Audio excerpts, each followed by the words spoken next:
saa su la ngeen di am yu am solo yi bàyyi ko fii ci Rafah TV ak Rafah TV ñëppay dañ ak réer.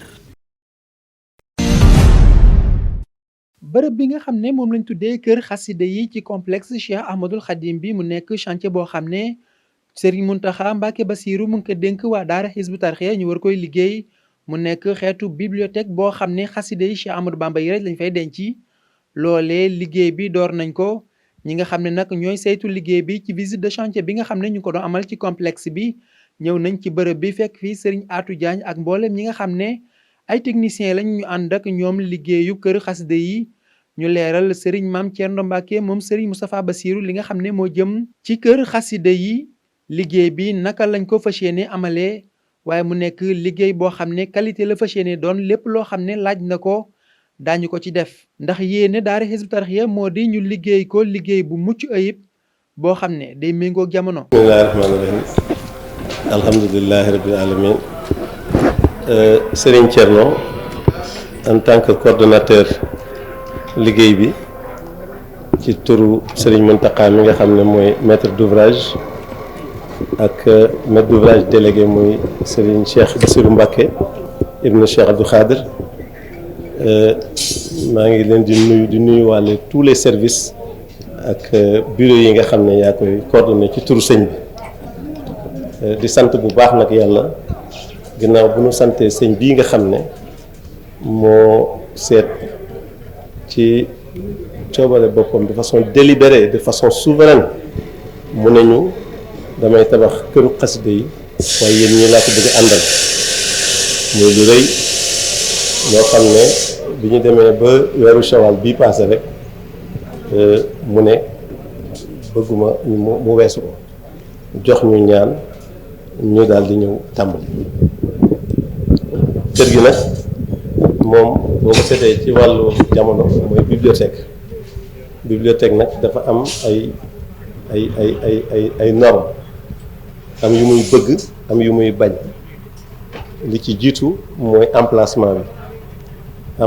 bi ñu ñëwee études yi ñu fekk mu nekk fi ànd nañ ko ak ñi koy liggéey càmbar ko xool ko bu baax waaye yàlla def muy études yu tege ci yoon ci wàllu suuf si topp nañ ko ba 2 mètres lu topp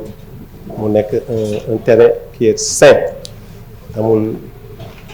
ndox bu surface bu koy lëjël amul ndox souterrain bu koy lëjël point de vue géomorphologique yi tamit le terrain était encore clean loolu yëpp ànd nañ ko ak ñoom xool ko ba ci îlot yi nga xam ne moom la ñuy jox il a fallu que ñu amandoo ensemble le polygonal de base ànd ak suñu technicien yi ci ndax fii aventure la boo xam ne dafa rëy pour que l'aventure ne soit pas aventureuse il a fallu qu'on travaille en collectif mobiliser l'ensemble des techniciens de Hizbut Tarqiyyah pour ñu mën a communiquer ak yéen bu baax bu gaaw loolu kon bokk na ci li ñu gën dimbali ci emplacement bi non seulement on a un polygonal disponible au niveau du service topographique mais nous détenons le polygonal de base de la ville de Touba de la borne 1 à la borne N donc loolu kon vraiment sant nañ ci yàlla di féliciter itam ñi fi jiitu def loolu boobu liggéey mooy bu am solo ndax bu amoon tuuti xam-xam moom amul frontière kenn moomu ko soo amoon tuuti loo xam ne luñ ci kii itam dañ koy àndandoo jubbanti rek te ka koy jubbanti ka am dëgg du mën a bàkk loolu bu jàllee mu nga xam nag ni mooy ginnaaw sëñ bi joxe na bis organisation chantier bi ñu organiser chantier bi xam li ñuy def ndax architecture moo jiitu ndax plan bi ngay jox architecte bi pour mu jàllale ko ci bureau d'étude bi ñaar da ci am plan bi moom yow miy def plan da ngay xam li nga bëgg def plan mooy mën nga ko defal lu comme mën nga ci def say pexe donc da ngay xam li nga bëgg it su fekkee bëgg nga mu tudd bibliothèque yu mel ni yi am ci àddina bi il faut nga respecter ñooñu la ñu respecté mënul ñàkk loolu kon ñu def ko ba mu egg ak jàmm ñu rafetlu ko ñu juboo ci nga xam ne suñu équipe technique yi des architectes sans lettres donc ñoo ko taxaw ànd ko ak ñi nga xam ne ñoom lañ fi fekk muy doon loo xam ne dañoo agsi rek ñu ubbil ñu seen i bunt j'en profite d'ailleurs pour remercier Thiaw Kandji devant directement sëñ Thierno wax dëgg yàlla ubbeeku na lool envers nous ñu xool ba liggéey ba juboo ci foofu ba am daal lu ñu teg lu mën a jàll. bi mu jàllee dem ci bureau d'études yi tamit boo calculer leen ne ku mel ni maam Thierno ni ma teeroo mënuma ko ñàkk féliciter mënuma ko ñàkk remercier parce que sëñ bi mënoon naa wëndeel bantu bibliothèque bi dóor ko Daaru Xudoos su boobaa kon du ma ko gis mënoon na ko wëndeel dóor ko Daaru Minam kon su boobaa du ma gis kenn ci ñi fi taxaw kon jaadu na ci su ma fekkee loo xam ne sëñ bi waajal na ko ba noppi mu ne ma loolu yëpp sa disponibilité la kon su ma amee tuuti xel loolu mënut a bañ a dàqanteeg ma dafiy pexe nag ndax ku ñu dimbali ku ne day fekk nga sóob ci say loxo loolu kon am na ci partie étude ba bi ñu agsi fii ñu agsi tey loolu kon bi organiser chantier bi ñu gis ne ouvrier bii nekk atelier de chantier képp soo ko bàyyee ci naaj bi sa pertement la rendement bi da ciy feeñ donc ñu ne kon nañ yóbba c'est que mu bàyyi woo loolu doo ko mën a bàyyi wanag wi ay catégorie la doo mën a bàyyi magasin doo mën a bàyyi semaine bi ñëwee it fekk nañ fi ay encombrement sur l'emprise parce que emprise bi moom lu am importance la mooy fekkoon nañ fi ay bâtiment yoo xam ne bu ñu ko dindiwul woon du ñu noyyi du mën a am suñu pouvait pas respirer te poumon bi ñu am nii yëpp li ñu ko may mooy dindil on s'est battu ba def ko moom itam en temps bu réglementaire ñu def ko mu nga xam ne kon organisation chantier moom mooy li am fépp rek ñu respecté lépp def benn baraque de chantier pour liggéey ñi nga xam ne ay borom xam-xam ñu mën di fi ñëw ñuy mën a jàpp dara ba noppi ñëw gis terrain bi mu bëgg ñu mayaat ñu war a toogaat ñu bëgg ko xolandoo def ko bu mu baax kon loolu phase yooyu bi ñu ko jàllee li des mooy ñu wax tuuti kon ci li nga xam ne mooy jëmmi bâtiment bi bibliothèque dafa am lu muy nangu ak lu muy bañ te dafa am loo xam ne c'était on l'a trouvé préétabli muy îlot bi nga xam ne moom lañ ñu affecté îlot bi sax sëñ Maam Thierno moom dama ko étendre lool mais loolu mooy la nga xam ne moo waroon am ndax bibliothèque dafa am loo xam ne 4 côtés yépp soo ko amul ci emprise ëllëg mën nga tooñ mën nga lor boo tey bu ñëwee ci buñ paree bi dem ci plan yi di ngeen gis li nga xam ne mooy plan bi nga xam ne respecté nañu les normes de construction d'une bibliothèque ñi nga xam ne dañu am benn génn tuuti bu ñu génn ci îlot bi ñu demee ba xam ne îlot bi mënuñu ko wiñaar dinañ leen won tam nan la ñu duggee ci biir ak ni nga xamante ne moom la ñu war a jaar ba lépp xaj ci biir li ci des nag su fekkee am na benn aspect benn côté boo xam ne ñii saytu bibliothèque ci àddina bi bu ñëwee bu ñu defee dañuy yaakaar ne ñun dañu xam loolu on leur donne un rapport donc loolu kon bokk na ci li nga xam ne ci côté emplacement barab bi lu bokkul ak li nga xam ne mooy li ma doon wax muy l'aspect géomorphologique l'aspect hydrologique l'aspect sécurité ak li nga xam ne PPR yi prévention ci wàllu risque yi donc kon loolu yaakaar naa ne bi mu jàllee jëmmi bâtiment bi kon dañ koy daal di daganal dañ ko daganal topp ko ba lépp sotti ñu daal di nag gis ne li ëpp ci bibliothèque bi ñu koy wax livre moo tax c'est l'argument dominant mu nga xam ne dañu def nag li nga xam ne moom la ñuy wax le magasin de rayonnage ñii di ko wax magasin de stockage loolu def nañ ko en 3 niveaux muy rez-de-chaussée bi premier niveau ak deuxième niveau ak souterrain bi nga xam ne day nekk imprimerie ak édition kon loolu bu ngeen xoolee image yi di ngeen ko ci gis bu dee ci wàllu fonctionnement bi ni muy demee lépp luy ànd ak bureau bi buy ànd ak bibliothèque ba ci li ñu toll nii ci jamono mooy Covid-19 bi muy mise en quarantaine le livre qui doit être mis en quarantaine même ay barabam prévoir nañ ko parce que këyit bu jógee fële dafay indaale jàngoro boobu dinañ ko naj ba nga xam ne moom du wàll ñu mu fi fekk loolu kon ak trier muy àndal ak la muy am def yépp personnel bi am nañ seen wàll bunt yu ñuy duggee fu ñuy jaar foo xam ne ñoom rek ñoo fa sañ a jaar public bi am na fu ñuy duggee nga xam ne yéegukaay yéeg yëpp escalier yi ak ascenseur yeeg yëpp fàggu nañ ko ci mais livre dafa bari ay contraintes tey loo technique soo ma ko joxee day mel ni man damay xalaat ne ki may jox loo technique xam na lépp lu war dem ci bibliothèque parce que man sama humidité relative dafa sensible sama humidité absolue dafa sensible tey dañ koy monter defal koy automate ba nga xam ne moom su ma duggoon avion di dem Union soviétique wala may dem feneen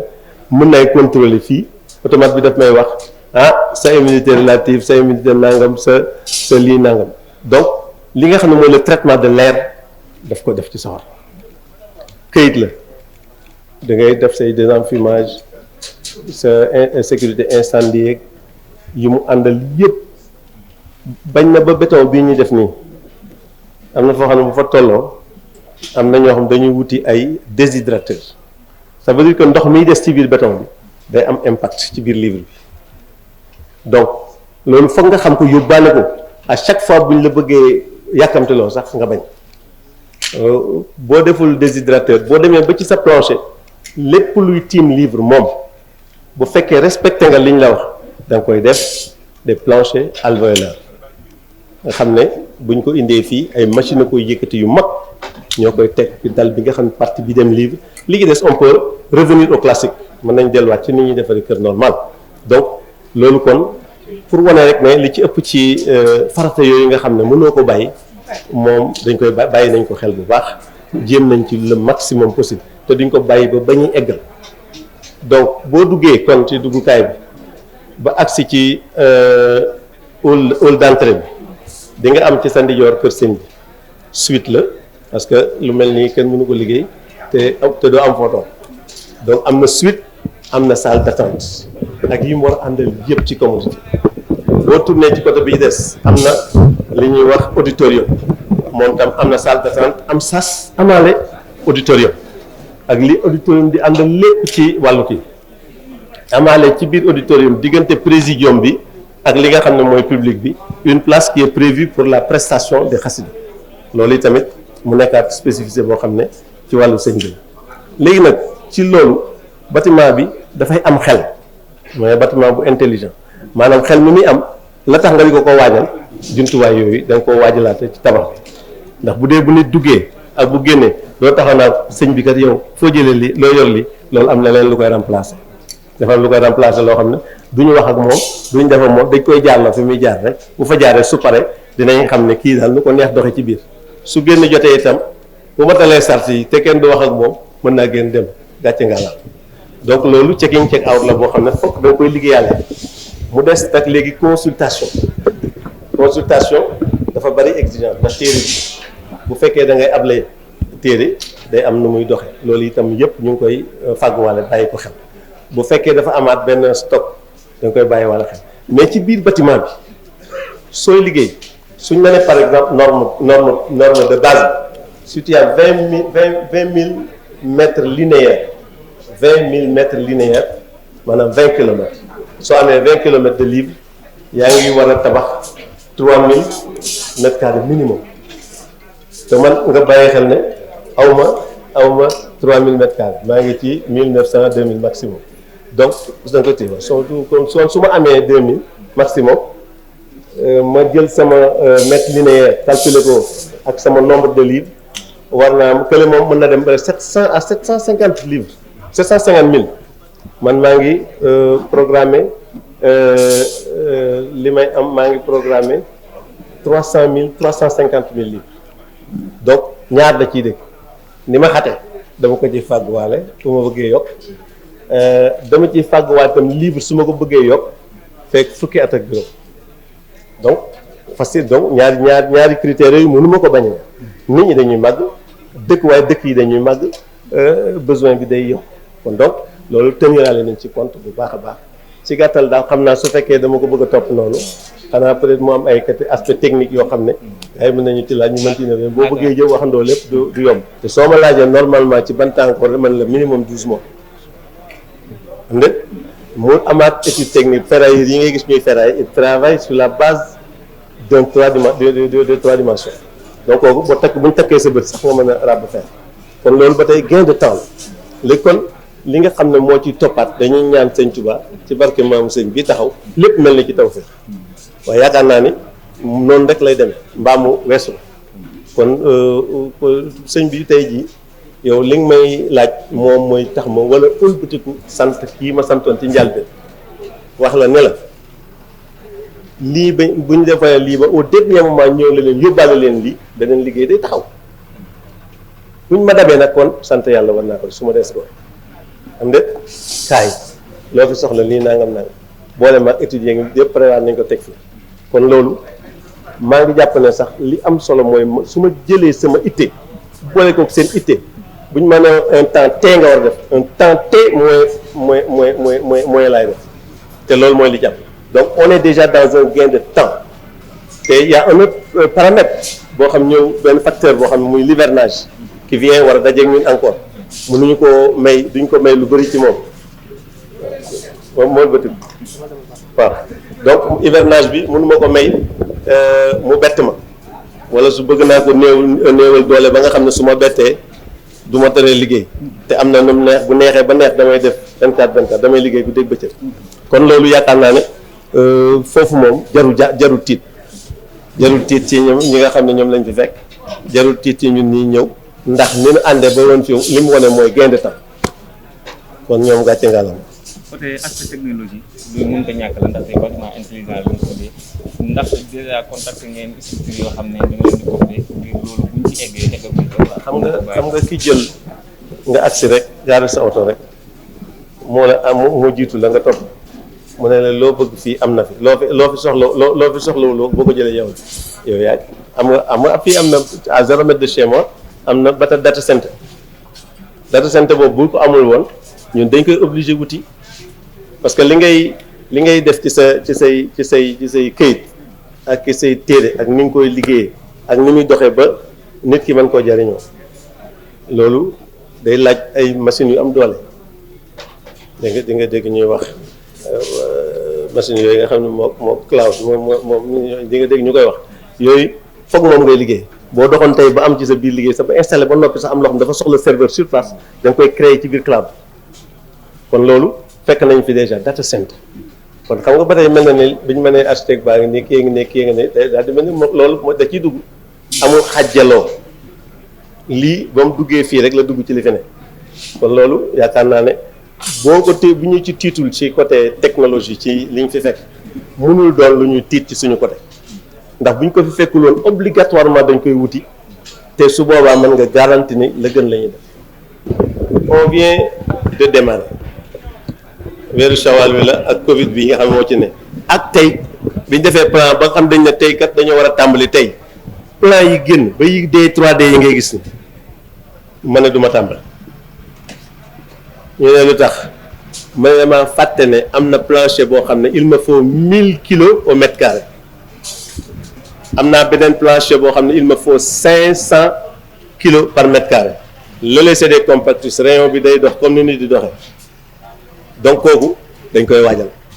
li ñu defoon ba mu jag gars yëpp dañoo tëjuwaat pendant une semaine téléphone sax boo leen ko woowee doo leen jot bi ñu réglé loolu ba mu tege ci yoon ci la ñuy soog a pare ñuy démarrage bi comme ni ma ko waxoon rek philosophie bi mooy buñ la nee fukk mook sëñ bi tere na la bu dem tëngee ñooy naayil kawaiba wal xawaaniya waxtasil inta dunna min hamin radal la taslam moytul sa mbokk yi ñoom góor ñi nan moytu seen mbokk buñ dee jàng baa ñu sàkk xam-xam loolu mooy bu ko jegee bu nekkee tëngéej bul dem mbaaw kon foofu la ñu ne kon dañuy gaaw a forcé muy dem duñu taxaw ba ci implantation bi sax dañuy am gain de temps parce que conducteur beeg ingénieur de structure beeg ñi ñu àndal ñëpp le temps sax ñuy damm seeni angle ñun dañuy démarrer te on sera jamais en porte-à-faux donc yaakaar naa ne kon loolu mooy délai bi yow nag bu fekkee da ngay wutal Sëñ Tuubaa fu mu yem yow caat yow bu fekkoonte ne kii defar nañ ko ba mu yegg mën nañoo jàpp ne war nañ caa defaat lu koy woddaat lu toll ne liñ ci def kon amul njëg buru Makka bi ko gars yi ne extension bii kële la ko mu ne xanaa ñu wër ba gis ku ko mën segam moom sàkkar kii. di nuyu jëwriñ sëñ Atou di ko ndokkeel di ko gërëm moo ñu mu àndal ñëpp ci liggéey bi sant ko di ko ndokkeel ngir ñetti mbir bu njëkk bi mooy yitte ji ndax bi ñu sëriñ bi boole liggéey bi ba léegi muy kër xaside yi ñu war koo tàmbali bis ba ndigal li jógee rek la ci nekk te mën naa seere loolu kon loolu yitte la ak pas-pas ñaareel ba mooy dayoo bi mu jox kër xaside yi dayoo bi feeñ na ci ni mu toll dana feeñ ci njëg gi dana feeñ ci qualité bi waaw ndax norme yi mu ko teg dafa sori mooy norme internationale foofu la ko yóbbu kon kooku fi mu jëmale kër xaside yi weesu nañ njortu sëriñ bi kon foofu itam dinaa ko ci ndokkeel ci gërëm ñetteel bi itam mooy nangu gi mu nangu ànd ak ñun ci liggéey bi li mu fekk da ko soppiwut dafa dugg ci biir ànd koog noonu la mu fekk mu dugg ci mel ne moom ña ko tàmbali woon ñoo ci yem kon loolu itam war nañ ko cee ndokkeel ndax mënoon naa ñëw xëy na doxalee neneen loo xam ne daneen di jafe-jafe waaw waaye lu ma ko wax rek ci liggéey bi da ci daal di ànd ak man ñu seet na mu gën a baaxee rek ñu defee ko noonu ngir am ngërëmal sëriñ kon ñett yooyu tax na ma war koo gërëm war koo ndokkeel barab bii nag kër xasida yi dafa bokk ci yittey sëriñ Mountakha moom sëriñ bi moom fa mu ko teg ak la mu ko jox lu mu def rek xeeb na ko kon kër xasida yi bu jógee ñu jagleel ko xasida yi loola dafa méngoog li muy wax ak li muy jëf kon fii barab bii kër xasida yi day dugganteeg bibliothèque bële ñuy ànd di mottalante ndax fële moom bibliothèque la bu universitaire boo xam ne ci wàllu recherche gëstu ak yu mel noonu étudiants yi dafa mën di toog di mën di gëstoog yu mel noonu ci biir université bi loolu fee dana ko mën waaye fii nag moom kër xasida yi la moom waaw ak nag la mu war a àndal lépp nag waaw bu ma waxee loolu rek dugal naa ci lépp waaw la mu war a àndal waaw loolu nag moo tax muy lu am solo ndax jàpp naa ne incha allah bu noppee lu mucc ayib lay doon benn lay doon te loolu xasida Serigne Touba yi jar nañ ko waaw maa ngi sant bu baax sañu atu di ko gërëm di ko wax ne ko ubbiku naa sama bunt ngir ànd ak moom lépp lu mu bëgg rek ci liggéey bi su ma ko xamee dinaa ci def sama kéemta lay kattan waaw nu ànd ko jërëjëf. dégg naa li sëñ Maam Thierno maa di taalibe maa ko war a firil wax na ni liggéey bi sëñ bi jëlee na ko noo xam ne li tubaab bi wax vignette moom lay doon ci biir liggéey bii boo xamul loolu mooy li tubaab bi wax timbre mooy lii wala nga ni symbole wala signature ku liggéey dara ku ne danga ko signé bii mooy signature sëñ may gërëmaat sëñ Abdou Lahad Kam yi moom itamit bi mu ñëwee fii xam naa sama nijaay la joo xam ne may gu ma soxna waaye fekk na ma fii moom it ne ma lu fi jafe ci yow kon man taw feexi sëñ Mountakha jiitu na ma fii sëñ Thierno mi li ma defal mun ma ko wax fii lettre de remerciement bi ma ko mujjee yónnee mi ngi fii sama oto comme ñu ngi sant ñëpp di gërëm ñëpp. di Modou Mamoun Mboup doon conducteur des travaux li nga xam ne moo jëm ci wàllu projet këru xasida yi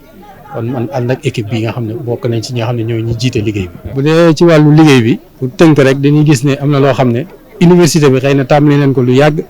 sëñ bi door a tudd li nga xam ne mooy këru xasida yi mu doon kon projet boo xam ne bokk na ci li nga xam ne dañ ko ci yokk loolu tamit bu dee ci wàllu étude liñ ci mën a wax sëñ Atou am na lu mu ci leeral loo xam ne fekkoon leen ay étude de sol yi da ci bëri liggéey yooyu jiituñu moo tax bi ñu ñëwee ñun dañoo jël li nga xam ne mooy document yi fi disponible woon mën cee basé wu mën a tàmbali suñu liggéey moo tax ñu gagné temps ci lu bari bu dee ci wàllu conception bi bu dee idée bi xalaat bi idée bi kon ni ko sëñ Atou waxee léegi nga xam ne sëñ bi li mu junjoon mu doon këru xasida yi kon sëñ bi ci boppam moom moo définir li nga xam ne mooy argument de base bi kon sëñ Atou li mu wax léegi ci leeral ne loolu moom moo tax a jóg kon bibliothèque bi kon bibliothèque këru xasida yi lépp lu jëm ci wàllu documentation ak ci wàllu gëstu ci wàllu conception yi buñ ko waxee rek xëy na leeralu ko waaye en toute modestie daanaka xalaat yeeg gëstu bi conception bi idée yi ci forme yi lépp moom bokk na ci ñi nga xam ne moom ñooy initiateurs yi mu boole ko benn équipe boo xam ne xëy na dañ ko ci jàppale li nga xam ne architecture loolu mooy rôle am da ngay am sa projet am say idée moom nga wax ko mu concevoir la waaye moom daanaka architecte bi xëy na ci ay mise en forme leen ko jàppale waaye conception bi idée beeg lépp moom la bu dee ci wàllu étude technique yi tamit léegi nii ñu ngi ci doon jokkoo bari na ci li ko sëñ Atou leeralee léegi am na ci ay études yu ñu ci defoon wala ay plan yu njëkkoon concevoir mais ci ay recherche am ak i gëstu bokk na ci ñu jël en considération normes yi mujj yi ci wàllu bibliothèque nga xam ne ci charge d'exploitation yi dafay yegg léegi ci moo xam ne da ngay moom léegi doon na ko wax mu jëm ci ay 1000 kilogrammes par mètre carré kon loolu ingénieur bi noonu waxtaanee léegi buñ ko doon xayma xëy na ñu jàpp ne bâtiment bi ci ñeenti niveau lay toll muy sous-sol bi rez-de-chaussée premier ak deuxième étage mais ingénieur bi bu koy xayma moom da lay wax ne booy def charge 1000 kilogrammes par mètre carré dafa mel ni da nga jël lu toll ak ñeenti bâtiment yoo teg ci benn niveau kon day mel ni ñun suñu bâtiment bu ñu ko doon xayma niveau bu ci nekk dafa méngóog lu toll ak ñeenti étage kon loolu études yi ci leen tolloon ba fi mu ne nii jot na li nga xam ne mooy plan yi nga xam ne mooy plan structure yi nga xam ne visé neen ko ci bureau de contrôle mu jaar fi mu war a jaar yëpp kon loolu moom fii leen toll itam nag ci wàllu léegi li nga xam ne mooy mise en œuvre bi waaw kon daanaka ci résumé conception bi diggante yooyu yëpp dafa mel ni sëñ bi moom feeñal na ci boppam lépp ci li ñu waroon def ci juróom-benn weer da nga naan ci weer lañ ko def li ñu waroon def ci ay études ay yooyu yëpp suñu borom tënk na ko boo xam ne xëy na plan yi lépp dajegul waaye lu daje rek dèjà xaaruñ ci dara ni mu ko doon waxee kon dina ci course contre la montre par rapport ak nawet bii ñu jëm nga xam ne équipe bi dynamisme beeg loolu itamit dafa feeñ ci liggéey bi aménagement yi installation chantier yi da ngay gis ne lépp rek dafa mel ni loo xam ne dañ ko gas mu sulli ko ci suuf si mu génn ndax gaawaay ak tegu ci yoon planification yi loolu ni mu ko waxee léegi mënuñu ci tëngu parce que da ci am yoo xam ne considération am peut-être étude bi yëpp mënul daje parce que diggante bi ko sëñ bi tuddee ak léegi bu ñu xoolee ak léegi diggante bi étude bi rek waroon na mën a jënd at wala ak at ak lu teg ñuy xalaat ci projet beeg yooyu waaye lépp da ngay gis ne dañ koy anticiper ci wàllu xalaat fu mu ci war a jëm fu ne ñu tënk noo xam ne bu ñëwee rek dañuy adapté wu dem mais ci wàllu planification da ngay gis ne étude am na luñ ci lu téye tuuti la ca des lépp nag dañuy adapté wu rek mais dañuy fexe moom moo doon daan tawaytu nga xam ne lépp dañ koy taxañ ci diggante bu gaaw incha allah ñu bëgg sëñ Mountakha daal nu mu gën a gaawee mën a ñëw inauguré projet bi ci barke sëñ Touba Mbacké loolu lépp tam dañuy gis ne contexte la waaye daf ñuy delloo si ci li nga xam ne mooy jamono sëñ Modou Moustapha ci contexte yi gënoon jafe la tàmbale li nga xam ne mooy liggéey jumaa ji waaye lépp day dajeeg tawfeex ñun moom dañuy bu ñuy xool dañuy gis ne ñun xëy na loolu contrainte la ci fii ñu toll mais tawfeex la ñun gisuñu jafe-jafe yi sëñ baa ngi jàpp ne lépp ñi nga mën a luñ ci war a luñ ci làmb rek mu nooy nepp moom daal dëgg sant yàlla loolu moom gisaguñ ci benn gàllankoor barke borom Tuubaa saa su la ngeen di am yu am solo yi bàyyi ko fii ci Rafah TV ak Rafah TV ñëppay dañ agréer